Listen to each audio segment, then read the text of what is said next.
The Illusion of Scarcity. Hi, Ella. Good to see you. Okay, so here's how this came about. It's a short little story. So you all know I was in southern Laos, and this one place called Champasak, where one of the first Khmer temples was built. So this temple is like 1,000 years old. It's beautiful. It's in decay, but there's some repair. But anyway, so I picked this place to stay, and I'm so glad I did, because I had this entire building of 6 rooms. I was the only one the first day in one of the rooms, and I could literally open my curtains like a big door like this. I'm back in Chiang Mai now, and look out to a lawn, a grassy lawn, a big giant tree, and the mighty Mekong River, whose width is very wide right there. And I looked out one morning and I just thought, this river has been flowing for thousands of years. It doesn't stop. The water flows and flows and flows. And here I am in this brief instant of time, 2 nights, seeing this river whose water has flowed through ancestors watching it. And I thought, the abundance of Mother Earth, because that water that flows is always different, right? It's in the Himalayas, it comes down, it flows. It's not the same water. Okay, you could say, well, it's the water that goes back up and then rains down as snow in the Himalayas and comes down. But it's not like it's a lake where it's like one body of water. It's constantly flowing water. And that's when I was preparing to set up the live streams for this month. And I just looked and I thought, the illusion of scarcity. It's all just an illusion. We live in on an abundant planet, and we live in an abundant universe, and we are sourced from the infinite abundance of Mother, Father, God. So then that got me thinking about the next thing, which is a little bit funny. Many of you may know what this is, but if you don't, you can let me know. Scalpers. Does everyone know what scalpers are? Okay, so a scalper. Okay, back in the 80s. You mean for concerts, like selling tickets?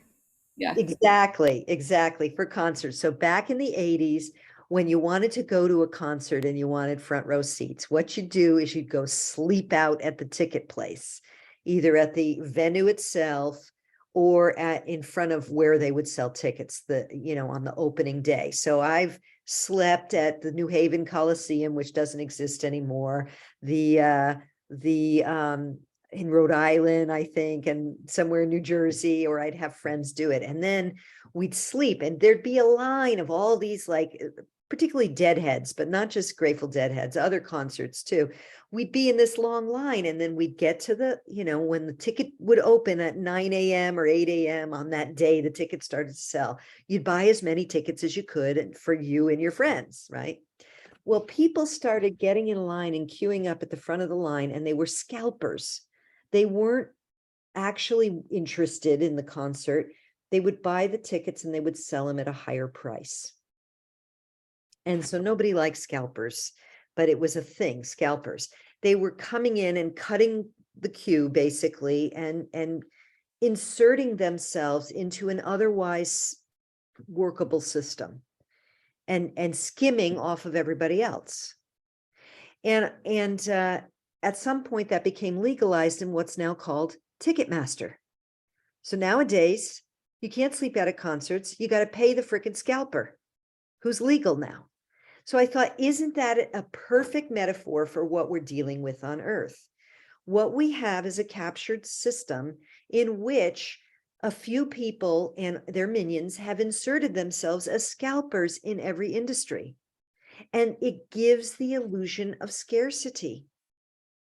So we have taxes, whether it's the IRS or, food taxes, or only being able to get your food at grocery stores. So now what I understand is, in America, eggs, for example, have gone through the roof, the cost of eggs. And this is because there is basically a kind of monopoly because of scalpers. Now, I'm not an expert in this, so maybe you could correct me that I'm wrong, but I think at the energetic level, I'm not that far off. That this part of our planetary awakening is the recognition that the scalpers have got to go. And we will start to withdraw our energy. We are already withdrawing our energy from what I'm calling the scalpers. Now, I realize it is a much more intricate web. It's extremely complicated. They've been very clever and very careful over thousands of years, probably, to infiltrate everything and kind of capture everything so that it's hard for us to continue. But my deep knowing is that the energy of God light is so powerful that when we attune to that, we will find the way to live in abundance. It's not about strategizing on the 3D level. Well, we got scalpers and we got to, figure out how to boot them out of the egg business or the farming business or whatever. There are people whose assignment is that, and they're doing that. The same thing with the whole vaccine thing, people like the Highwire and Del Bigtree and many doctors and everything else, because it's in their lane, right?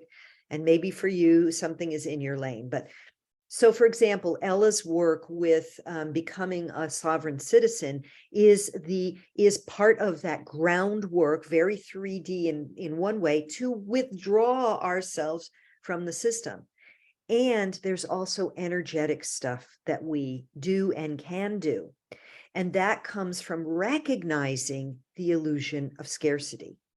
That when we recognize there is a matrix, a false matrix, like a web or a net around the earth that has constricted us for a long time into a smaller and smaller cage, into an illusion of scarcity. And now everyone believes that and everyone's locked into that system. But, well, not everyone, but the truth is that many of the pieces of that web are actually broken, and it's possible for us not to engage in that system anymore, to greater or lesser degrees, depending on our life, depending on our situations. So here's some examples. Parents choosing to homeschool their kids instead of putting them in school. People choosing naturopathic doctors instead of Western medicine or other alternative healings. Coming in, recognizing that when I align with the truth of my soul's intention for this life, I will be supported, because the soul is the eternal, and the soul with your soul team before you came into this life put together a plan for you to be able to fulfill your mission, which is your soul's intentions, right? And the team, your soul, and the team would not have set up a plan that said, well, you're going to try and do your mission, but because there's scalpers on the planet, you're screwed. You're not going to be able to eat. It's not going to work. Like, it doesn't work that way for those of us who came to bring the light. That's not how it works. That may be soul lessons for some of our sisters and brothers who are still working in the density of 3D, in the belief in separation, in the misunderstanding that we're creating it all. Those who are still working on living a life of projecting power outside themselves.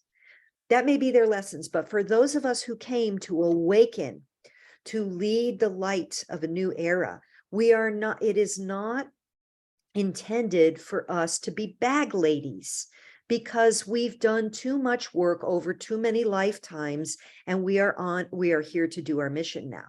So our responsibility now is to clear old, thank you for the heart, Adelina, to clear our old detritus and residual threads that are associated still with scarcity and fear. And I know it's not easy, but that's part of what we're doing if we're dealing with any scarcity stuff right now. Because we still have perhaps a year of, as Tim Wilde in the last video I shared in our group said, of the 3D matrix inviting you to continue to dance in it or to be in it. There's still going to be these invitations. Oh, eggs are $8. You're going to go hungry. You're going to have to eat bugs or whatever it is. There's so many of them, right? Oh, we might try and lock you down again because COVID's getting so bad. All of the nonsense. And our responsibility right now and our opportunity is to really go, no thanks. No thanks.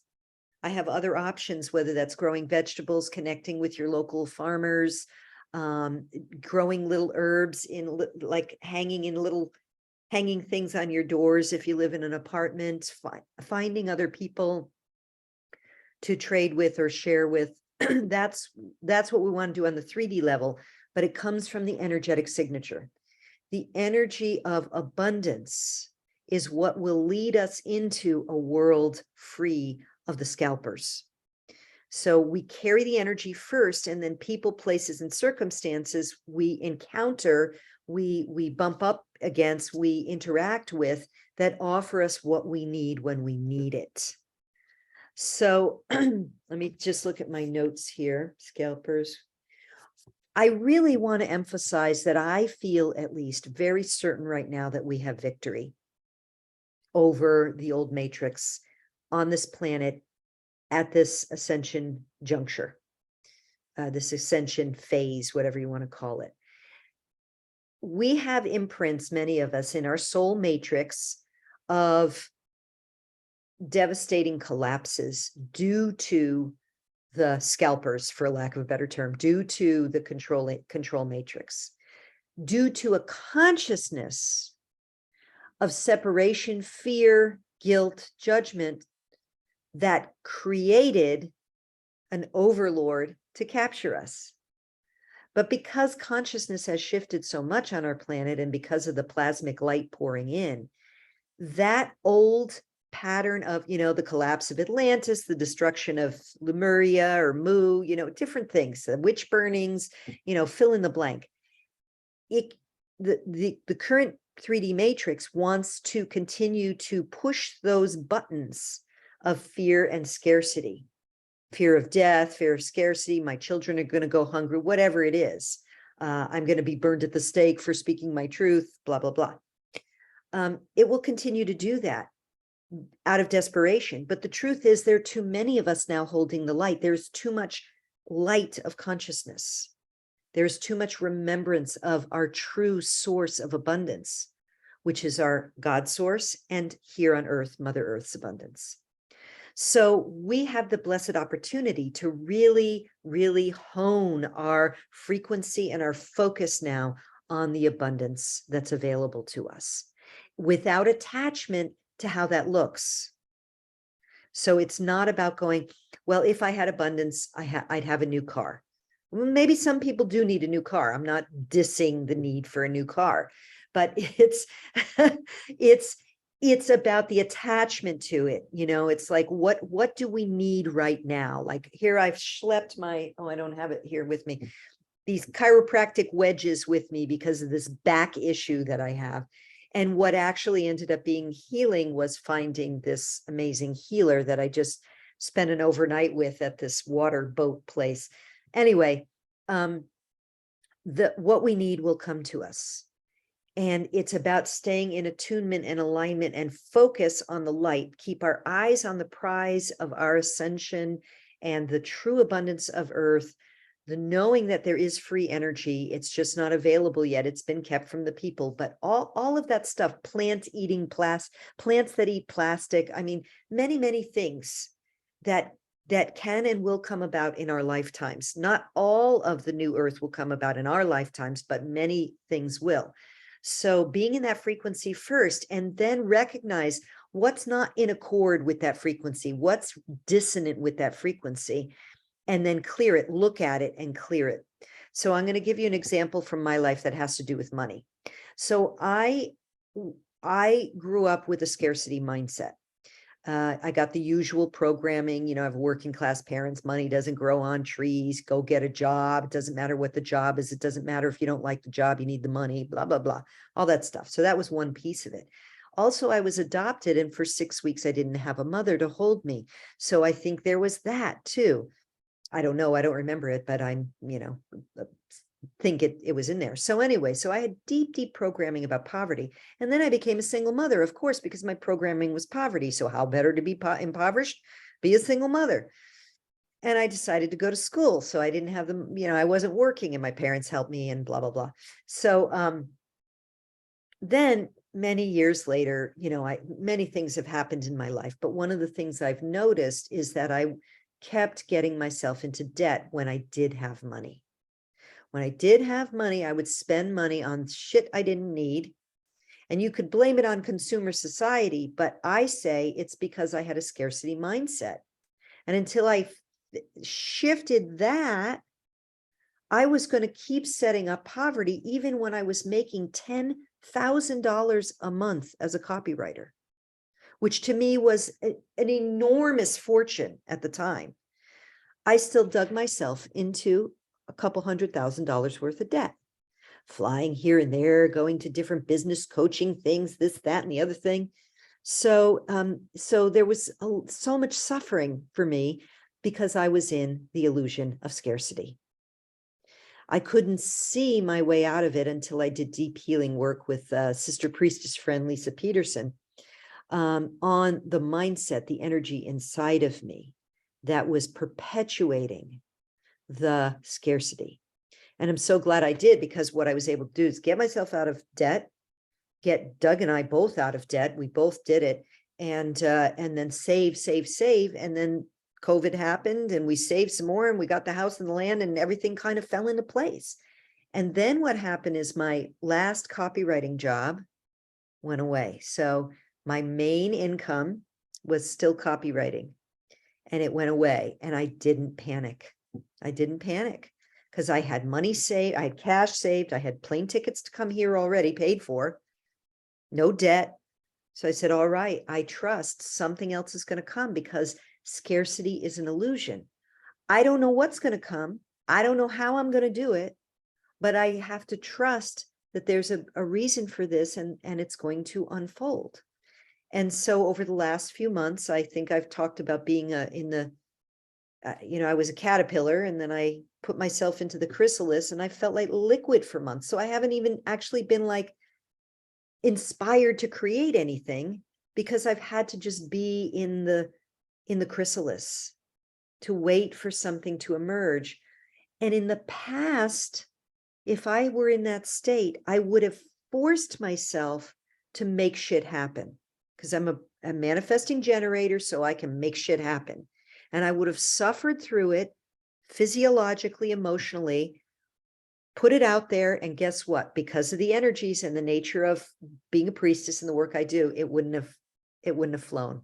I wouldn't have sold anything. So, or not much. So I knew that from the work I had done. I said, it's an abundant universe. I did not come here to be a bag lady. I have a mission, but I am in rest mode right now. So if I rest, then it will come. If I clear any other triggers around that, around money, fear, then I'm free of it. So this is the invitation right now. I don't have to keep going on my story, except to say that new inspiration is coming, and I'm very excited about it. This retreat I'm doing in March, I'm going to do another one in October.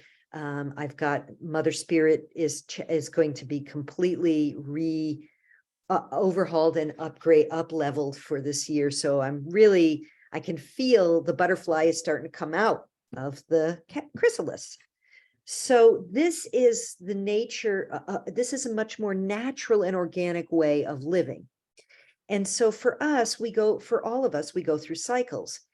If we deconstruct the consciousness within us that's associated with the 3D matrix of scarcity, limitation, domination, etc., or as we deconstruct it, we become more free, and we look at these illusions of scarcity that look so real at the 3D level. Yes, eggs are $8, apparently a dozen or something. That at the 3D level is true. And when we recognize that's the 3D matrix, I live in an abundant universe. I live on a gorgeous, abundant earth. Let me connect with her and thank her. I'm an eternal divine being. God is my life force source. Then we will be guided to our abundant life. And it is those of us, we here, and of course, all over the planet, not just our group here, are on the leading edge of this shift in consciousness that supports all of our sisters and brothers moving through this transition into a different kind of earth, out of the 3D control matrix. And so this is what I wanted to share with you. And then the invitation is to look at, where do you see abundance in your life? Where do you see Mother Earth's abundance, first of all, and thank her for that. An abundance of trees, an abundance of water, an abundance of, a beautiful garden, whatever it is. Like really, really tune yourself into Mother Earth and her abundance and how much she gives, even if it's just doing the meditation like we did to start today's call. Really feeling her life force, that juicy energy rising up to feed our bodies. And then also the same thing, bringing that energy down, reminding ourselves, I'm an eternal divine being and I'm creating all this. So what would it be like to create without any residuals of scarcity whatsoever? Whoa, what would it be like if 5 of us did that, if 10 of us did that, if 100, if 1,000 of us did that?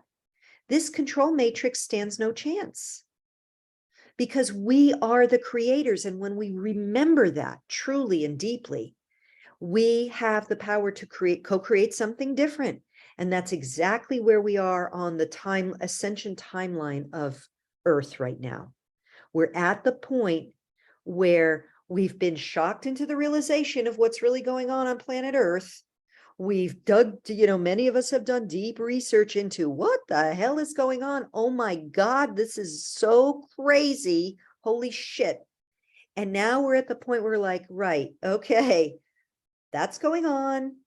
I'll take my responsibility for any part that I've co-created in that level of separation from God source.